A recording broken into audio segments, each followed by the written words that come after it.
কিয়ামতের ভয়ঙ্কর কাহিনী সবাই শুনে যাবেন। ঘটনাটি কিয়ামতের দিন হবে এমন একদিন যেদিন আসমান ছেড়ে যাবে, তারা ঝরে পড়বে, সূর্য অন্ধকার হয়ে যাবে, পাহাড়গুলো দূর হয়ে ছড়িয়ে পড়বে বাতাসে। সেই দিন পৃথিবী কেঁপে উঠবে প্রবল কম্পনে।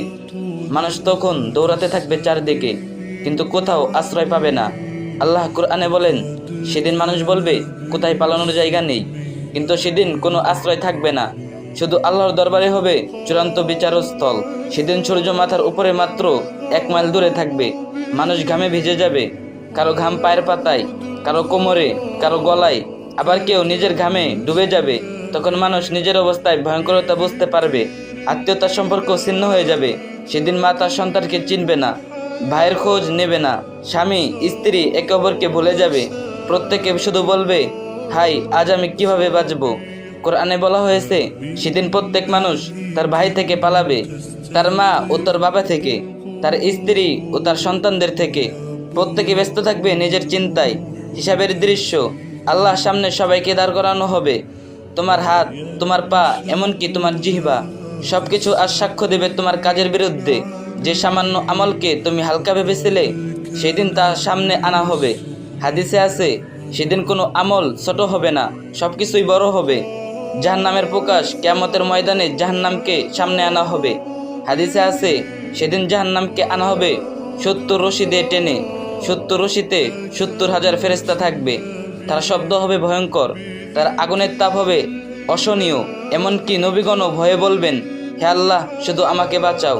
কিতাব সামনে আনা হবে, মানুষের হাতের কর্মের বই সামনে দেওয়া হবে। যারা ডান হাতে কিতাব পাবে তারা আনন্দে উজ্জ্বল হবে, আর যারা বাঁ হাতে বা পেছন থেকে কিতাব পাবে তারা চিৎকার করে বলবে, হাই আফসোস, আজ যদি আমি বইটা পেতাম, যদি আমি আমার হিসাব না জানতাম। কাউসার হাউজ, নবীজি সাল্লাল্লাহু সাল্লাম এর উম্মতের জন্য থাকবে কাউসারের হাউজ। যারা তার পথ অনুসরণ করেছে তারা সেই হাউজ থেকে পানি পান করবে। কিন্তু যারা সুন্নাহ ছেড়ে অন্য পথে গিয়েছে তাদের ফেরেশতারা দূরে সরিয়ে দেবে। যাদের আমল খারাপ হবে, ফেরেশতারা তাদের টেনে নিয়ে যাবে জাহান্নামের দিকে। তারা চিৎকার করে বলবে, হে আল্লাহ, আরেকটু সময় দাও, আমি তওবা করব। কিন্তু ফেরেশতারা বলবে, আজ তওবার দিন নয়, আজ শুধু শাস্তির দিন। তাদের শরীরকে শিকল দিয়ে বেঁধে আগুনে নিক্ষেপ করা হবে। তাদের চামড়া পুড়ে গেলে আবার নতুন চামড়া দেওয়া হবে, যাতে শাস্তি বারবার অনুভব করতে পারে। তাদের মুখে আগুন ঢালা হবে, তাদের শরীরে ফুটন্ত পানি ঢালা হবে, তাদের মাথায় গলিত তামা ঢালা হবে।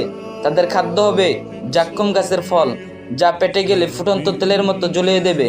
অন্যদিকে যারা আল্লাহর পথে ছিল, যারা নামাজে স্থির থেকেছে, গুনাহ থেকে বেঁচেছে, তাদের মুখ হবে উজ্জ্বল। তারা পাবে জান্নাতের বাগান, নদী আর শান্তি। তারা বলবে, আলহামদুলিল্লাহ, আল্লাহ আমাদের বাঁচিয়েছেন। ভাই, কিয়ামতের এই ভয়ঙ্কর দিন একদিন হবেই, এটা গল্প নয়, এটা সত্য। আজ যদি আমরা তওবা করি, নামাজে ফিরি, তাহলে সেই দিনের ভয়ঙ্কর দৃশ্য থেকে বাঁচতে পারবো।